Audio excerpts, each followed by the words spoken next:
Bonjour Stéphane, comment vas-tu? Salut Julien, tout va bien et toi? Ça va, merci. Donc aujourd'hui, le 5 avril 2026, pour cet deuxième épisode du podcast sur le décryptage de l'immobilier résidentiel de Vancouver et sa région, avec, une fois n'est pas coutume, un survol de la belle ville de Paris. Euh, Superbe, En effet, ça rend magnifique. magnifique. On serait pas bien sur le bateau-mouche là? On serait bien. Ou même accroché euh, au truc qui survole, là, comment on appelle ça? Drone? Au drone, Ah ouais, ouais. C'est vrai, pour c'est avoir c'est une une vue vision aussi. aérienne. Ouais. Allez, on est parti. Donc, pour faire ce décryptage, aujourd'hui, on va aborder les choses d'un peu plus, on va aller grand angle, on va se rapprocher petit à petit sur la région de Vancouver, en Super. commençant par l'évolution des prix au Canada depuis 2005. Euh, voilà. Donc, depuis 2005, en fait, en fait 5 ans, house price change. OK? Donc, ça veut dire que tous les 5 ans, ils regardent à l'évolution. D'accord? Donc, en l'occurrence, entre 2000 et D'accord. 2005, il y avait eu 45% d'appréciation en 5 ans. Ah, d'accord, je comprends. Ok, ok. Voilà. Et donc, ensuite, ça a suivi l'évolution jusqu'en 2026 où bah, on est passé en négatif. Donc, c'est-à-dire que depuis 5 ans, les prix, au vu de cette statistique, de ce graphique, on est passé en négatif. Mais alors là, on compare deux points un peu extrêmes au niveau des années. Si je ne me trompe pas, 2021, on était à des pics Oui, au niveau des prix. oui, Et là, ça a été une descente lente, mais sûre, jusqu'au jour où on est aujourd'hui. tout à fait.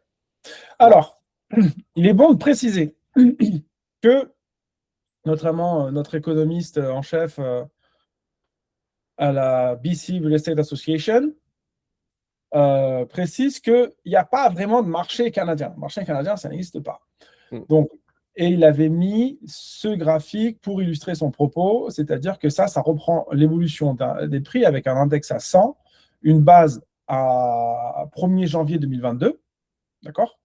OK. Et bleu foncé Montréal, bleu clair Toronto, rouge Calgary et en gris Vancouver. Et en fait, des évolutions disparates quant Mhm. à l'évolution des prix. Avec notamment le bon élève Calgary, qui a surperformé suite à Covid et qui maintenant corrige. Montréal, qui lui est très intéressant parce Mhm. que c'est le seul qui augmente depuis donc début 2023. Et après, euh, Toronto, qui lui, voilà, il fait face à une baisse de plus de 30% par rapport au pic. Mhm. Donc c'est significatif. Et Vancouver, qui lui fait voilà, entre 15 et 20% de correction par rapport au pic. Donc, différents marchés sur le Canada.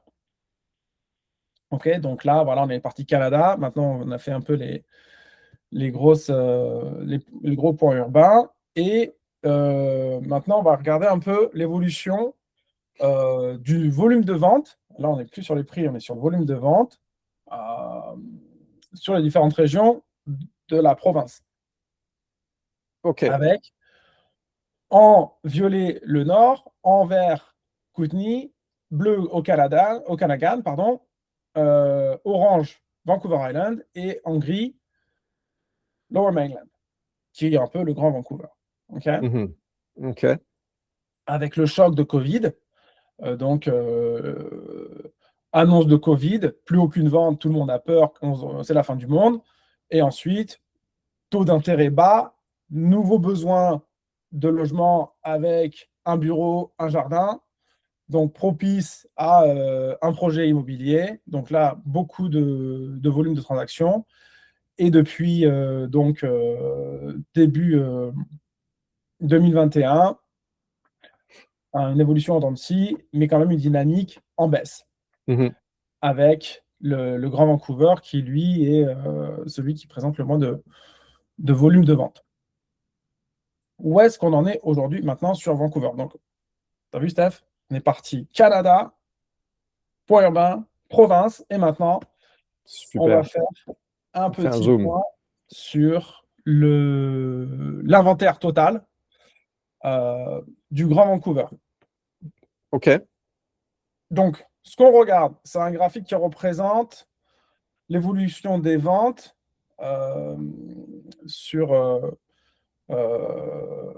depuis 2005. D'accord? D'accord. Donc, l'inventaire, là, un peu comme le mois dernier, on est arrivé à un plateau.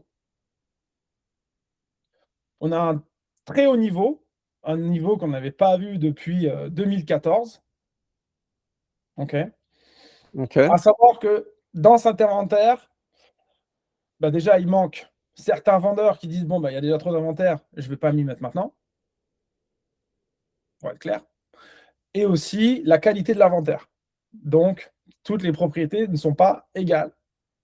D'accord? Il y a des propriétés qui sont mispriced, qui sont là depuis longtemps, ou des propriétés qui sont stigmatisées ou qui ont des soucis au niveau de leur strata. D'accord? Donc, ce qui fait que la partie, on va dire, de la qualité de l'inventaire, elle est bien sûr diminuée par rapport à l'inventaire total. D'accord. D'accord. Donc, est-ce que tu as une question? Écoute, oui,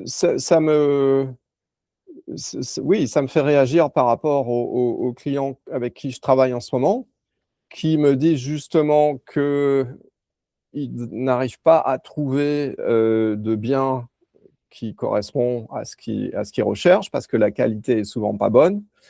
Et donc, j'étais étonné à un certain moment que certains clients me disent qu'ils étaient en situation de multiple offers, d'offres multiples, alors qu'on est dans un niveau d'inventaire, comme tu viens de le décrire, qui est largement au-dessus de ce qu'on a connu ces dernières années.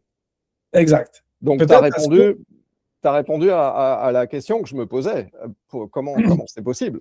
ouais, j'ai aussi des acheteurs qui me disent qu'il n'y a rien sur le marché parce qu'ils ne connaissaient Ouais, pas les autres marchés. Ils n'étaient pas là. Ils ils n'étaient n'étaient pas pas là là. quand il n'y avait rien. Et que et dès qu'il y avait quelque chose, ça se vendait dans la journée. Donc, et après, il faut quand même démystifier la notion de la maison de rêve ou la maison parfaite. Ça n'existe pas. Voilà. En fait, il y a un projet immobilier qui se fait avec un budget donné à un moment T. Quelle est la meilleure utilisation qu'on peut faire de ce budget à ce moment T, en fonction des besoins? C'est ça, l'équation. C'est pas je cherche ma maison de rêve et je vais l'acheter, surtout à Vancouver. Ouais. Voilà. D'accord. Est-ce qu'on arrive à... Là, tu t'as dit quelque chose d'intéressant qui était que finalement, on a beaucoup d'inventaire, mais on n'a qu'une partie de l'inventaire parce qu'il y a un certain nombre de vendeurs qui, vu la situation du marché, ne mettent pas leur propriété en vente. Est-ce qu'on a, je ne sais pas si c'est possible, mais une idée de la quantité, du nombre de propriétés qui, dans un marché normal, devraient être en circulation en plus de l'inventaire qu'on voit ici? Tu vois ce que je veux dire? J'ai l'impression qu'il y a toute cette masse Alors, de déjà, vendeurs potentiels. Comment on arrive à évaluer cette masse potentielle qui va arriver à un moment donné sur le marché quand les acheteurs vont revenir? J'ai l'impression que c'est ça qui va se passer. alors, ce qu'il y a, c'est que ce graphique-là, il représente que, on va dire, il représente le marché de la revente, d'accord, dans sa grande totalité, c'est-à-dire que environ, ça fait 90% du marché de la revente. Les 10% qui restent, c'est les contrats exclusifs et les vendeurs en direct, d'accord, qui ne passent pas D'accord. par le MLS. Okay. D'accord. OK. Et il y a aussi le marché du neuf, Ouais. qui est un tantinet soit peu représenté sur la MLS, mais dans sa grande partie qui ne l'est pas. D'accord. Donc, Combien est-ce qu'il y a d'unités qui sont construits par les développeurs et qui ne sont pas sur la MLS et qui sont à vendre? Je crois qu'il est de l'ordre de 5000 unités. Ah bon? Ouais. C'est tout. Ah, c'est énorme. Ouais, c'est énorme. 3005, 4000. D'accord. C'est énorme. Et ça, il n'y a pas de statistiques officielles qui agglomèrent les deux chiffres? Non, parce que ça, c'est la MLS. Donc, c'est l'outil de la Chambre des courtiers immobiliers du Grand Vancouver qui le fournit, et c'est exceptionnel comme outil. Les développeurs, ils passent pas tant par la MLS, et c'est un organisme de statistiques privé qui fournit cette information. Qui vont contacter chaque développeur, voir leur projet et regarder par rapport à combien ils en ont vendu, déterminer l'inventaire total. D'accord. Donc, on a quand même, au final, si on récupère les informations là où elles sont, on a une idée globale du marché, revente plus neuf, et donc de l'inventaire total là, en l'occurrence, du Grand Vancouver. Tout à fait. Ouais. À savoir que le marché du neuf, il est en assistance respiratoire en ce moment. Ouais. Tout à fait. Donc, parce que, en fait, le marché du neuf, les unités qui sont disponibles maintenant, le processus de construction a commencé il y a 5 ans. Et il y a 5 ans, on était dans un marché complètement différent, avec des proformas établis avec un potentiel de prix de vente, ajusté au prix de vente de l'époque, plus une majoration, plus le premium pour le neuf. Eh oui. Là, la proforma, elle ne marche plus. Ouais. Ne marche pas. Puisque le premium, on va le voir après, mais voilà, un prix dans la revente sur le Grand Vancouver pour un condo, c'est 1000$ le pied. Et en fait, si on considère qu'un projet neuf se vendait, on pouvait le marketer à hauteur de 1600, 2000, 2500$ le pied. Oui, d'accord. Donc, un premium à hauteur de 60, 100%, 150% par rapport au prix du... Ah oui. C'est énorme. C'est énorme. C'est énorme. Ouais. Et maintenant, c'est plus du tout le cas. Ces prix-là, ça ne va plus. Donc, le premium a diminué, mais ça reste plus cher que dans le resale, bien que dans certains cas, il y a des opérations à faire avec des produits neufs que j'ai vus qui étaient à 1100 le pied en condo. Donc, un premium à 10%. Simplement à 10%. Donc, ça se rapproche vraiment du prix au pied carré du resale. OK. Voilà, au niveau de prix de revente. Donc, c'est très, très intéressant. Et en fait, les délais... Vas-y. C'était aussi la conversation qu'on avait eue, que maintenant, les développeurs, vu qu'ils ont un inventaire qu'il faut qu'ils passent et qu'il y a un peu cette incertitude au niveau de la demande, en tout cas des prix pour les années à venir, il y a cette étude qui démontre que d'ici 2032, l'inventaire va s'assécher, que la demande va revenir et qu'on va se retrouver encore dans une explosion des prix, comme a pour habitude de faire Vancouver. Donc, ce qui permet de faire une transition parfaite vers...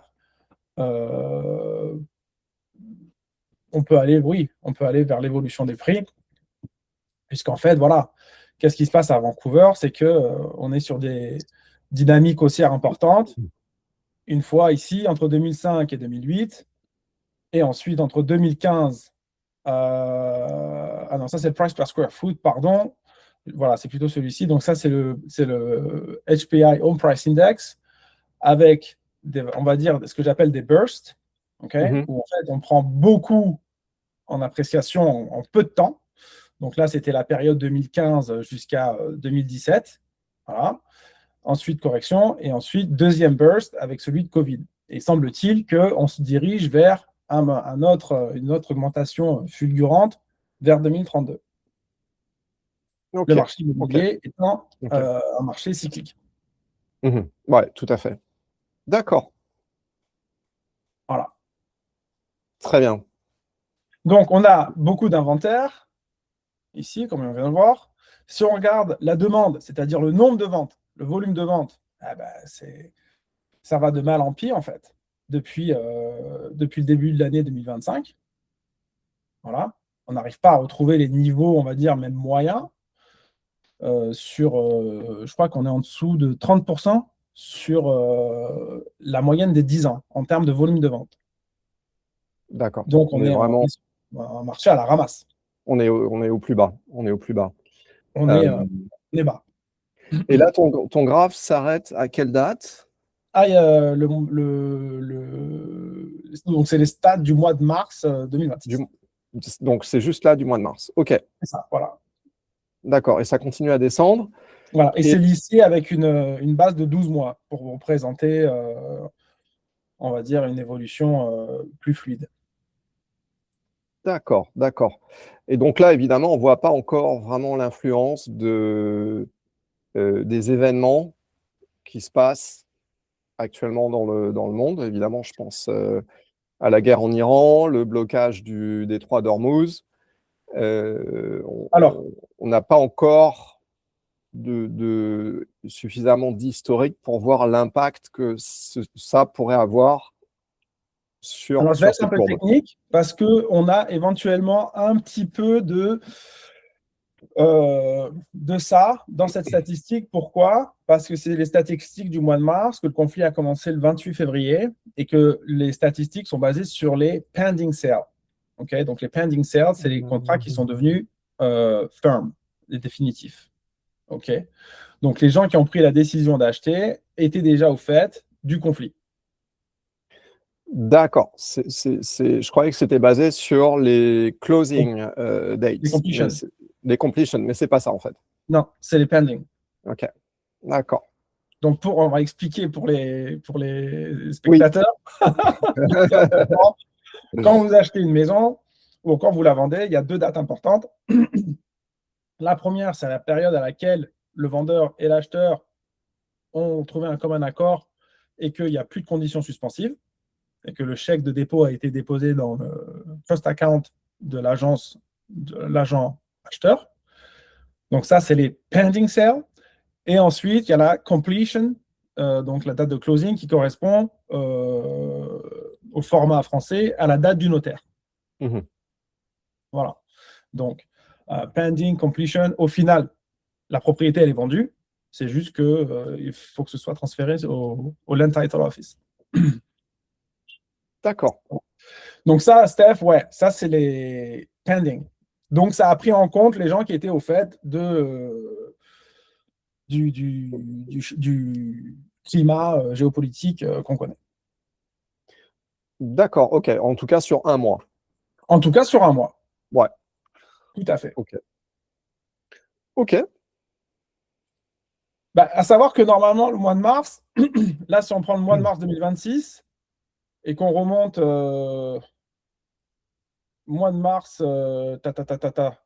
hop, 2024, on était là, on était la partie haute. Donc, en fait, ce que j'essaie de démontrer, et là, janvier, février 2025, techniquement, le mois de mars, c'est un très gros mois dans ce que j'appelle la saisonnalité du marché.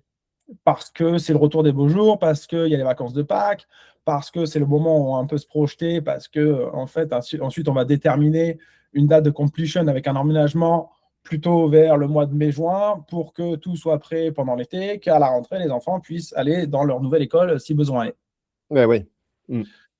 Donc, tout ça, ça a du sens, sauf que là, on est passé, ça, c'était pas des bonnes années, attention. Hein. Donc, ce que j'essaie de communiquer, c'est que normalement, le mois de mars, ça marque un pic dans l'année calendaire comme un gros volume de vente. Okay. Force est de constater Mm. que Mhm. l'année 2026 n'est pas. On se dirige vers une année, en fait, au niveau de la Chambre des courtiers du Grand Vancouver. Ils appellent ça la nouvelle normalité. Des niveaux de volume de vente bas, comme ça. Ah bon? Ah bon? Ouais. Ah ouais, ok. Ouais. Ok.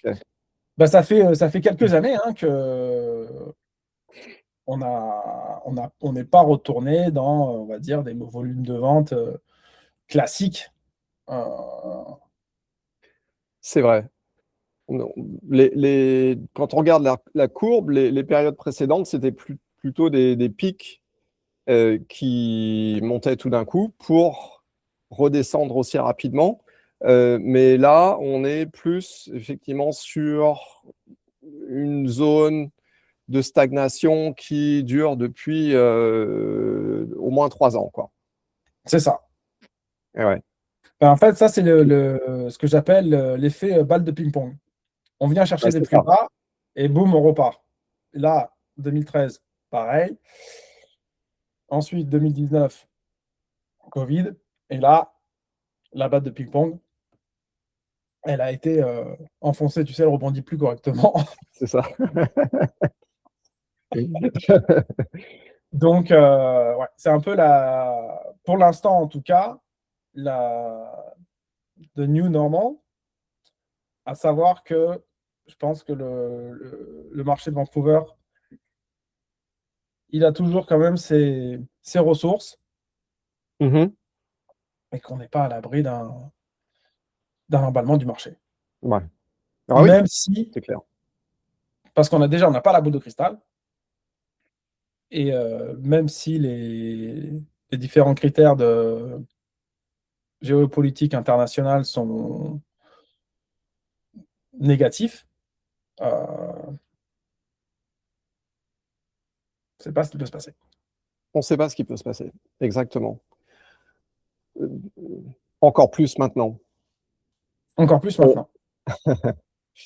on a eu, je pense qu'on a eu l'impression d'avoir une certaine visibilité à partir du début 2025, quand euh, on a vu les taux d'intérêt graduellement baisser, ou en tout cas se stabiliser, dans une fourchette de taux qui est considérée comme une fourchette normale, entre 3,5 et 4,5%,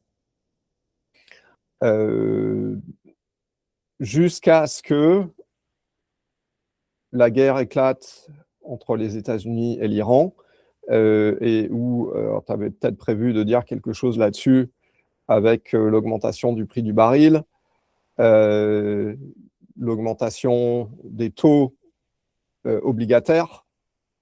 Tout ça a une influence potentielle sur l'inflation et directe sur les taux des hypothèques, Mhm. ou en tout cas les taux fixes. Donc on va voir comment les choses évoluent. Je te laisserai épiloguer sur la question, mais c'est sûr que dans quelle mesure est-ce que ça va impacter les prix? Bah, là, les prix, bien qu'on ait beaucoup d'inventaire et peu de demandes, les prix, par rapport au plus haut, ils ont baissé, mais ils n'ont pas baissé de manière alarmante.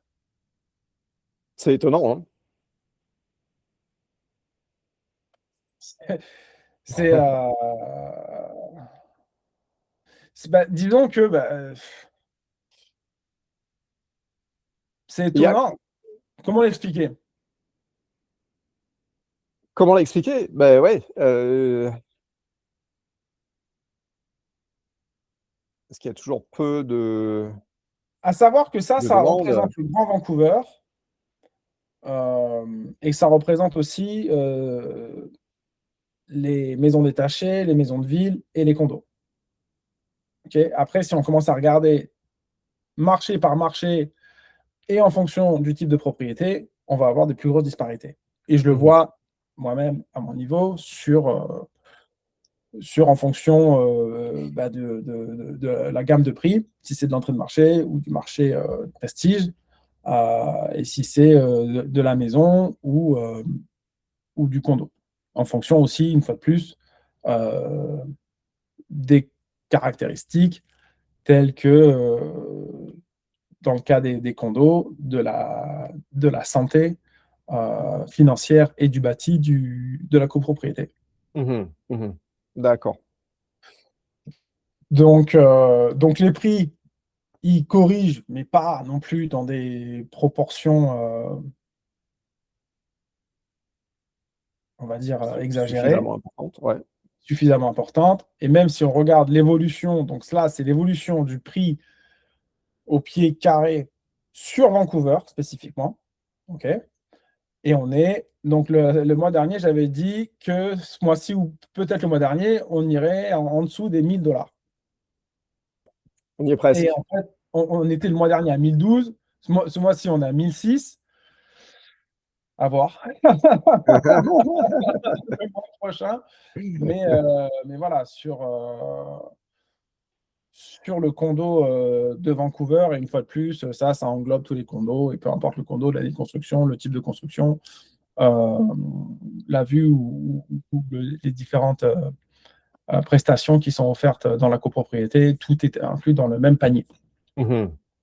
Donc, pour revenir sur le commentaire que je pourrais faire au vu de la situation géopolitique internationale, le mois dernier, j'avais dit, puisque le baril flirtait avec les 100 $, j'avais dit, je pense que si le prix du baril reste à 100 $ ou dans la zone des 100 $ ou plus pendant plusieurs mois, il peut y avoir des conséquences sur le marché parce que, avec toutes les conséquences, on va dire, qu'on connaît sur l'impact des prix, notamment à la pompe et de l'alimentation, qui sont un pôle de dépenses majeur et primordial pour les familles.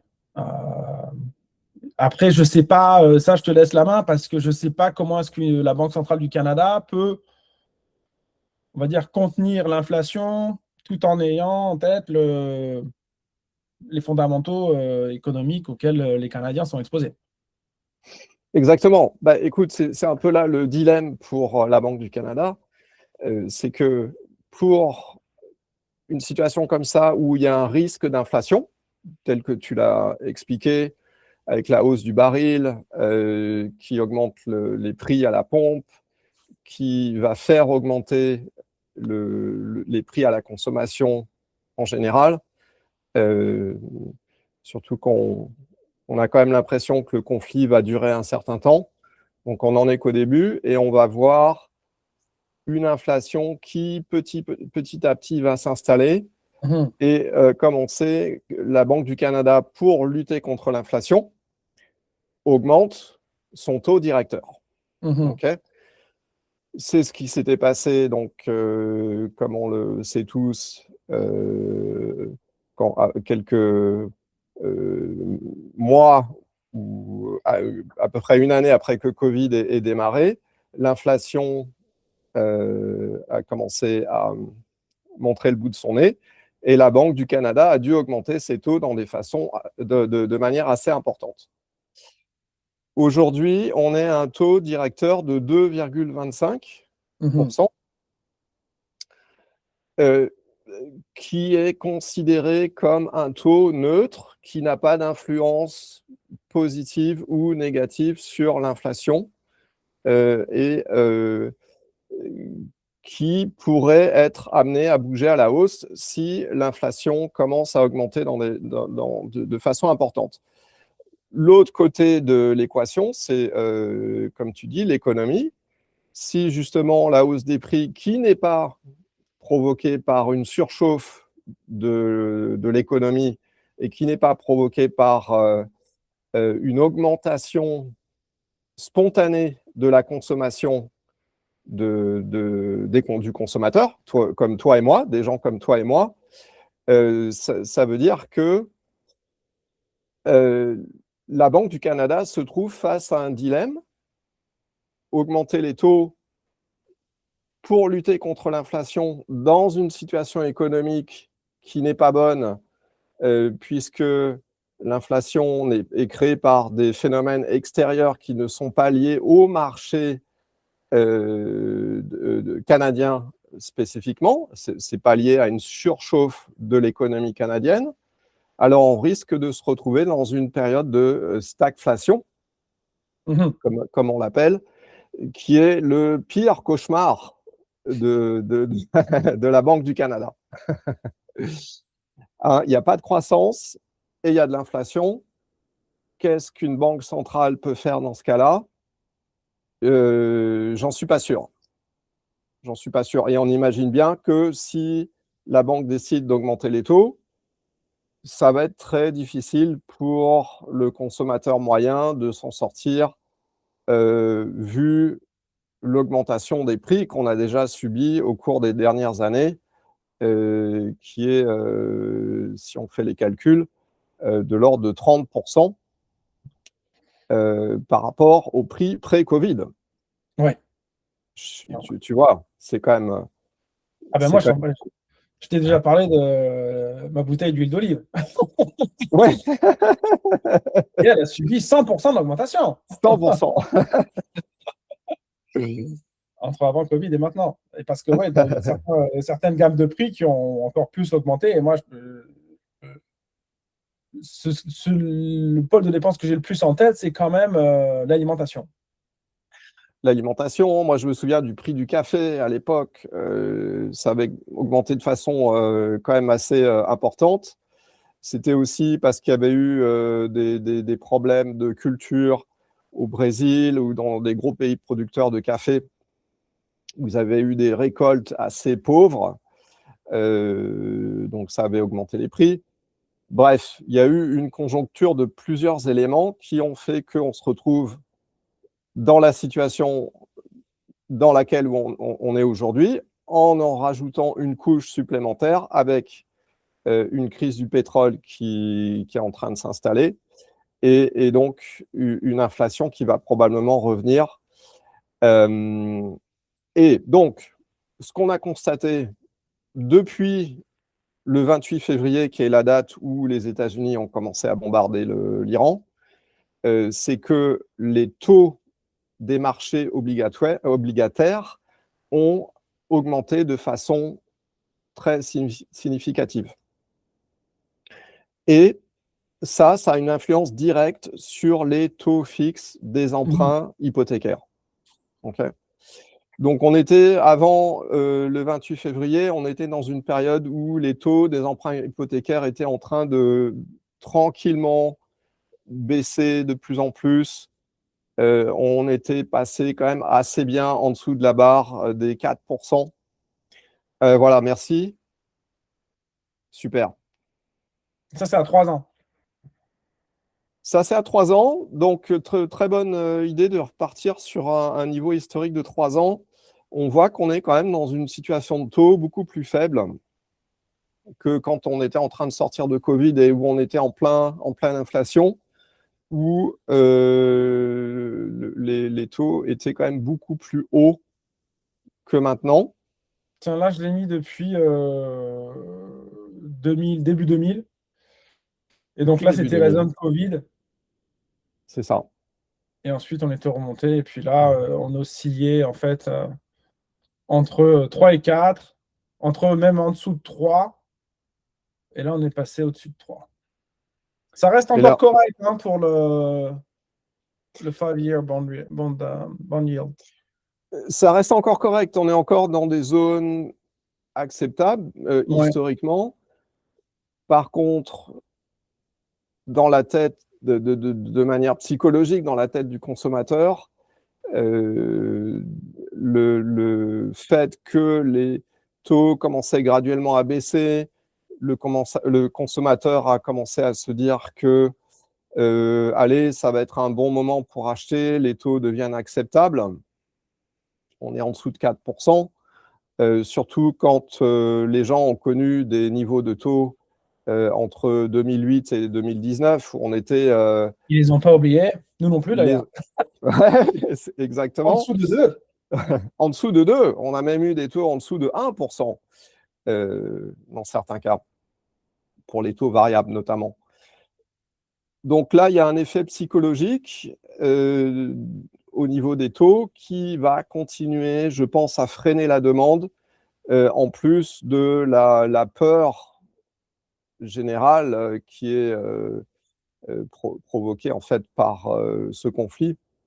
Et donc, je pense que ça crée une certaine, réserve. Je pense, réserve. Ouais, voilà, une réserve. Quand on voit le nombre de ventes, ça fait quelques années, en effet, qu'on est sur la réserve. c'est ça.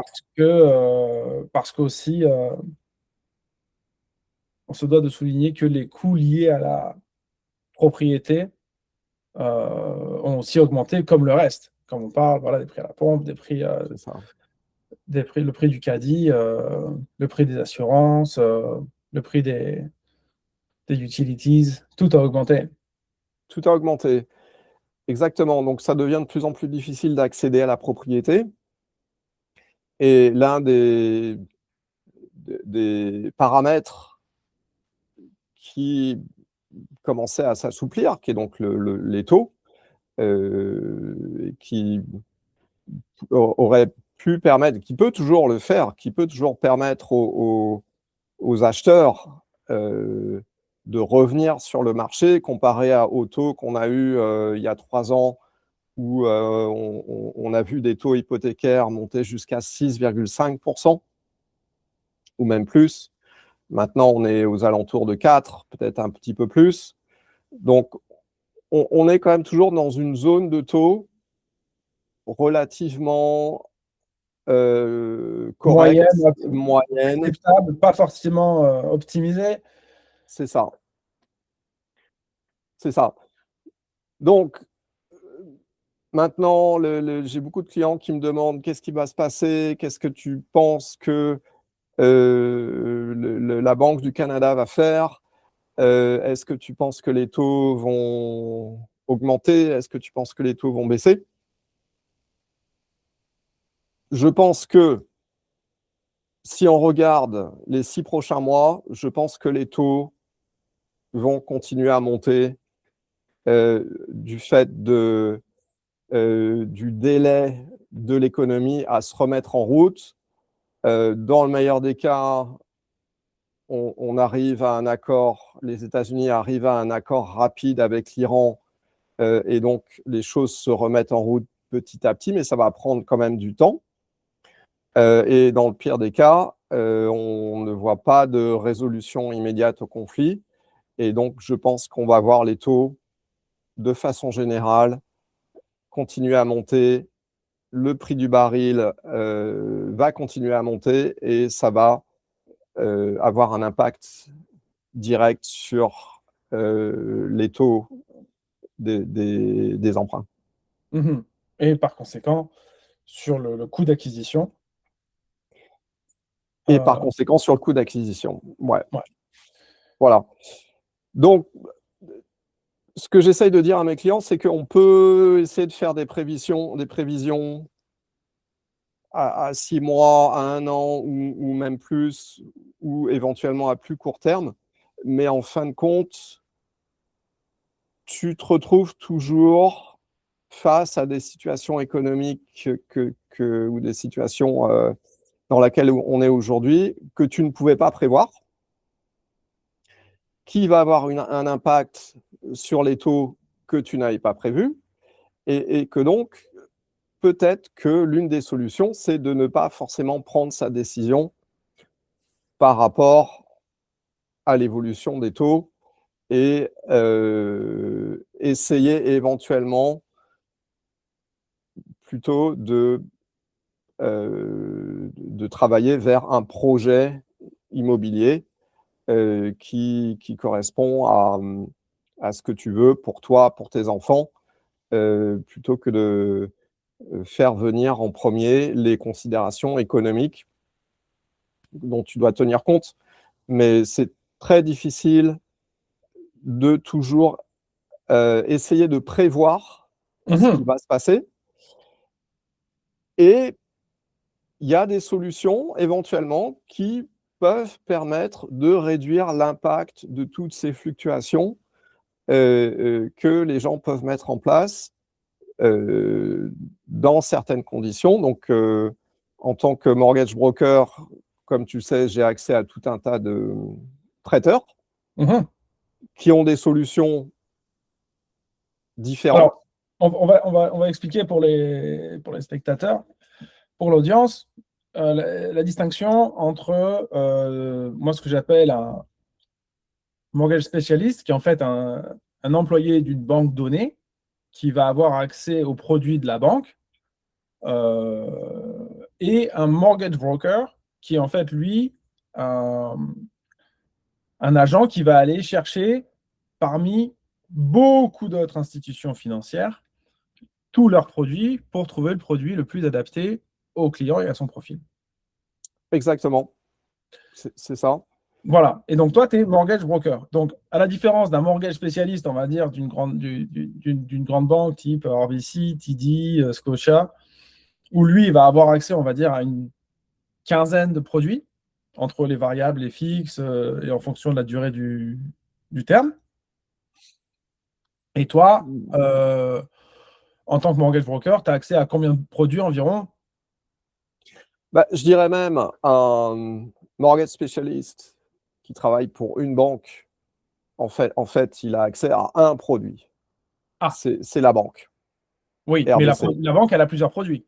Elle a plusieurs produits. Elle a le variable, elle a le fixe, elle a le 5 ans, le 4 ans, le 3 ans, le 2 ans, le 1 an. Exactement. Et puis après, tu as différents programmes en fonction du profil du client. Est-ce que tu es auto-entrepreneur? Est-ce que tu es salarié? Est-ce que tu es en horaire variable, etc. Donc, une banque a plusieurs produits, par définition. Une banque a plusieurs produits, mais un mortgage spécialiste, comme tu l'as bien défini, n'a accès qu'à un seul type de produit au sein de cette même banque. Enfin, il n'a accès qu'à une seule banque et les produits de sa banque, en l'occurrence. Voilà. Alors qu'un mortgage broker a accès à, personnellement, j'ai accès à 300 prêteurs. Donc, c'est énorme. En réalité, si tu veux, au fur et à mesure, j'ai sélectionné un certain nombre de prêteurs avec qui j'aime bien travailler. Donc, je travaille en général avec 20 à 30 prêteurs différents. Voilà, donc avec des solutions adaptées en fonction du besoin du client. Et même pour des clients qui sont considérés comme des types A, c'est-à-dire des clients qui ont un score de crédit très bon, qui ont des bons salaires, qui ont des taux d'endettement très faibles, tu as les solutions classiques qui sont RBC, Scotia, TD, toutes les grosses banques canadiennes que tout le monde connaît. Mais tu as aussi une solution que j'aime bien, qui n'est pas forcément connue du grand public, qui est la solution Manulife. Manulife, et je crois qu'on en avait parlé la dernière fois dans le dernier podcast qu'on a fait, Manulife a une solution qui permet de combiner tes emprunts avec tes revenus sur un compte fusionné, si tu veux, qui permet de réduire le coût des intérêts de ton emprunt. Pour notre audience, c'est tout l'intérêt de travailler avec un mortgage broker comme Stéphane, qui, si vous allez à la banque, si vous êtes c'est Scotia, vous allez à la banque, vous allez demander un prêt, ils ne vont pas vous en parler de ce produit. Non, ils ne vont pas vous en parler. Voilà. Ça fait partie des devoirs du consommateur que d'aller comparer les solutions à droite à gauche. Exactement. Et ce que j'aime bien dans la solution de Manulife, c'est que c'est une solution qui n'est pas axée que sur le taux. Parce que ce qui se passe au Canada et dans d'autres pays dans le monde, c'est que le consommateur ne voit qu'une façon de réduire son coût de financement, c'est d'avoir le taux le plus bas possible. Bien sûr. Ce qui paraît logique. Tout à fait. Bon. Mais après, quand tu creuses un petit peu, tu te rends compte qu'un taux bas ne te donne pas forcément le coût de financement le plus faible. Ce qui paraît un peu contre-intuitif, mais justement avec des solutions comme Manulife, et je peux partager mon écran et montrer sur un exemple. Bien sûr. Avec le calculateur Manulife, ce que pourrait potentiellement gagner un consommateur, un acheteur. Alors, voilà.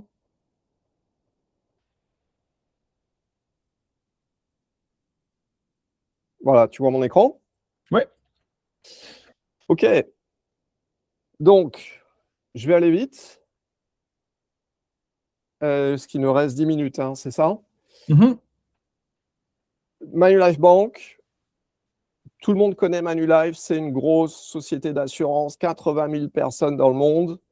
On les connaît pour l'assurance, on les connaît moins bien pour la partie banque, mais ils ont vraiment une entité banque où tu peux ouvrir des comptes, tu peux faire des placements et tu peux obtenir un emprunt bancaire immobilier, comme une banque classique. Alors, ce que je vais faire ici, on va simuler une famille avec une propriété à Vancouver. On va dire que ils ont des bons revenus, ils payent leur emprunt, rubis sur l'ongle, tout se passe bien. Mais avec une banque classique, comme chacun sait, en général, tous les 3 ans, 4 ans, 5 ans, il faut que tu ailles revoir ta banque pour renouveler ton taux. Okay, et c'est tout ce qui se passe. Okay, ici, on va voir comment le Manulife One, qui est leur produit phare, qui, comme j'ai dit, combine les dettes et les épargnes, finalement, au sein d'un même compte, va permettre d'économiser de l'argent par rapport à un emprunt classique. Donc, on va dire, je ne sais pas, cette famille a une propriété qui fait 950 000 $ de valeur. OK. Et on va dire que leur emprunt a un solde courant de 500 000 $. OK. On va dire que leur taux est actuellement de 4%. Et je vais vite calculer les mensualités. Donc, 2500. 2000, c'est ça, à peu près. Ah, je n'étais pas loin. T'étais pas loin. D'accord, donc jusque-là, ça va. Rien de compliqué. Leur compte chèque, on va dire, je ne sais pas, ils sont en positif, ils ont à peu près 3 000 $ sur leur compte en permanence. Okay. Ça, on va laisser de côté. On n'a pas besoin de tout ça. On va passer à l'écran suivant. Les cartes de crédit, on va dire qu'ils payent leurs cartes tous les mois. Tous les mois. Okay. Donc, tout ça, ça va. Ils ont une voiture quand même. Donc, ils ont fait un petit emprunt. Allez, 30 000 $. Une voiture électrique chinoise, par exemple. Hein, elles arrivent. Elles arrivent. On va dire qu'ils ont fait un prêt à 5%. Et je ne sais pas, je vais dire que, allez, ça leur coûte 400 $ par mois. Ça va jusque-là? Ouais. Ils n'ont pas de dette, à part ça, pas de ligne de crédit, pas de prêt personnel. Donc, on va passer sur tout ça. Et là, on va travailler sur leur cash flow. Donc, on va dire deux professionnels qui sont tous les deux employés. On va dire qu'ils s'en tirent avec 12 000 net par mois. Okay. Donc, pour Vancouver, c'est moyen. C'est moyen. Ça suffit à peine pour s'en sortir. On va dire c'est les salaires moyens, mais par rapport au coût de la vie, en effet. Mais ça va. Ils s'en sortent bien. Donc, ils ont 2600 d'emprunt, 400 par mois, et on va dire, Pour la voiture. pour la voiture, pardon, et on va dire tout le reste, les dépenses pour les courses, les enfants, etc., on va dire, je ne sais pas, ils dépensent 40% de leur salaire net par mois pour tout ça. Est-ce que ça te paraît raisonnable? Donc 40%, ça fait 1002 fois 4, 4000, ça fait 4008. Là, on est à Ça fait 3005 du net. 3005 du net. Ouais, 3005 du net. Ouais, allons-y. ça va? OK. Donc, Ok.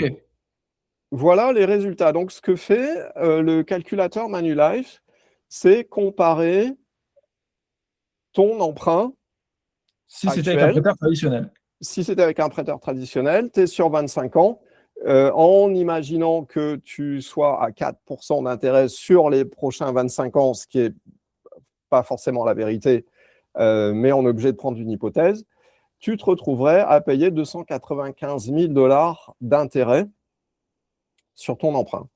OK? Alors que si tu pars sur un produit Manulife qui a une philosophie complètement différente et que tu pousses le système du Manulife One jusqu'au bout, tu te retrouves à payer seulement 81 000 dollars d'intérêt et à réduire ton amortissement à 6 ans, comparé à Alors, pour 25 tous ans. ceux qui ont regardé la vidéo jusqu'à maintenant, et que vous avez un projet immobilier, vous venez d'économiser 220 000 dollars environ. Exactement. Exactement. Ça valait le coup Donc, de passer une heure avec nous. donc évidemment, comme tu le vois, c'est un simulateur, une illustration. Dans la vraie vie, ça va être un petit peu différent, mais c'est juste pour donner une idée, même si on est peut-être un peu en décalage, admettons que là, on est sur une optimisation de ce qui est possible de faire avec le Manulife One, mais admettons qu'en réalité, tu passes à 10 ans au lieu de 6 ans. Est-ce que tu te rends compte du gain? Oui. Et là, est-ce que tu te dis pas, bah tiens, finalement, le taux, c'est quelque chose de secondaire par rapport à la solution que tu peux Parce que là, on trouver. était un peu à 4%. On était à un taux à 4%. Alors que moi, si je suis un consommateur, j'achète une maison et que ma banque me dit j'ai 3,8% pour vous, et toi tu me dis 4%, ben, je vais aller avec 3,8. Ben, c'est ça, Eh oui, c'est ça. Exactement, c'est facile. Tu te dis, c'est bah, facile. ouais, Tu sais, c'est un principe qui s'appelle, en marketing, ça s'appelle the KISS principle. Keep it stupid and simple. 3,8, plus petit que 4. Je vais avec 3,8. exactement, exactement. Bah, écoute, ton point est parfait parce que la solution Manulife One demande pas mal d'éducation. Donc, il faut passer du temps à éduquer les clients. Et comme c'est un petit peu out of the box, euh, il faut pas mal de temps, même si tu comprends immédiatement ce qui se passe. Mais je pense que dans la tête du consommateur, C'est sophistiqué en fait, et que ça c'est un peu prend sophistiqué. Tu te dis, mais une autre est-ce que c'est vrai? gymnastique pour se dire, C'est bah tiens, ça, ça me convient quoi. c'est ça. Et tu te dis, mais est-ce que c'est. Tu te poses même la question, est-ce que c'est vraiment possible? Est-ce que Ouais, ça paraît trop beau pour être vrai, quoi? c'est possible. Mais tu vois, c'est pas moi, hein, c'est Manulife. Je suis bien sur le Non, non, site, hein. c'est toi, je t'ai vu. Donc, Super. si Bah, en tu. tout cas, c'est le type de solution qu'on aime être au moins informé que ça existe. Après, Voilà, libre au consommateur de faire ses choix. Mais c'est exactement. important pour que un consommateur sérieux Exactement. collecte tous les différents produits disponibles pour son projet. Et je te remercie pour avoir partagé ce produit quelque peu méconnu. Parce que c'est vrai qu'en plus, voilà, ils Je n'ont t'en pas de prie. branche, bien que ce soit une banque comme une autre, on ne se balade pas dans la rue à voir des gros signes Manulave de partout. Et non, ils sont assez discrets. C'est une solution qui ne marche pas pour tout le monde. Il faut être cash flow positif quand même, Ok, mensuellement, pour que ça puisse fonctionner correctement. Si tu es à peine cash flow positif, ça ne va pas vraiment bien marcher. Il faut vraiment que tu sois à l'aise et que tu n'aies pas des dépenses qui dépassent tes revenus pour que ça puisse fonctionner. Et je sais que c'est le cas pour pas mal de gens en ce moment. Donc voilà, c'est un produit bien spécifique qui correspond à une clientèle bien spécifique. Mais une fois que les gens ont compris la démarche, on voit que ça peut faire vraiment une énorme différence dans la vie d'une famille, en fin de compte. bien sûr. Donc, voilà. Super. En tout cas, merci beaucoup pour cette information, ce décryptage dont nous nous faisons les ambassadeurs pour notre communauté francophone sur le Grand Vancouver. Si vous avez des questions, n'hésitez pas à contacter Stéphane si tu veux bien partager ton email. Ouais, Stéphane, sans E, donc Stephan, @blajberg.ca, blajberg.ca. Super, je le mettrai aussi dans le descriptif de la vidéo. Et moi-même, Super. n'hésitez pas à me contacter par téléphone au 604 837 1979.